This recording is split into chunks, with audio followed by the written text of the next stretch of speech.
Penyamaran seorang TNI Gadungan di Makassar, Sulawesi Selatan terbongkar karena terlibat perselisihan dengan driver ojek online.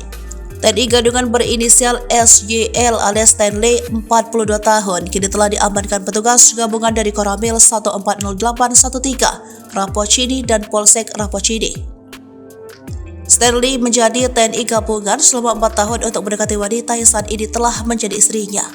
Terungkap ia selama ini berbohong kepada istrinya dan pekerjaan aslinya bukan TNI melainkan sopir truk. Kapolsek Rapocini AKP Muhammad Yusuf mengatakan, awalnya ia berpapasan dengan seorang driver ojek online bernama Alfian 20 tahun yang tengah mengantar pesanan. Ia menegur Alfian dengan nada tinggi karena suara motornya sangat berisik. Awalnya itu ada perselisihan di jalan Rapocini karena ada ojol yang menggunakan knalpot brong sedang mengantar pesanan. Kemudian ditegur oleh pria ini, Stanley, diteriaki pencuri dan dikejar, ungkapnya. Jumat 4 Agustus 2023 dikutip dari tribuntimur.com. Alfian tidak terima dengan perlakuan Stanley dan mendatangi kosnya untuk menanyakan maksud Stanley berteriak maling. Alfian datang ke kos Stanley ditemani kakaknya yang bernama Zulfikar. Namun pada saat itu Stanley langsung menggertak Alfian bahwa dia adalah seorang anggota TNI berpangkat serka, sambungnya. Mendengar jawaban itu, Zulfikar meluncurkan pukulan ke arah wajah TNI Gadungan itu. Zulfikar melakukan pukulan kepada Stanley sebanyak 1 kali dengan kepala tinju yang mengakibat kepala bagian belakang Stanley mengalami memar, imbuhnya.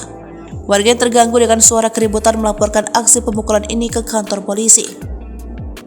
Dua ojol ini datang ke kantor dibawa keluarganya untuk diserahkan. Si pria Stanley juga datang memakai kaos bermotif tentara, tuturnya, dikutip dari kompas.com. Setibanya di kantor polisi, ia diperiksa identitasnya dan terungkap bukan anggota aktif TNI.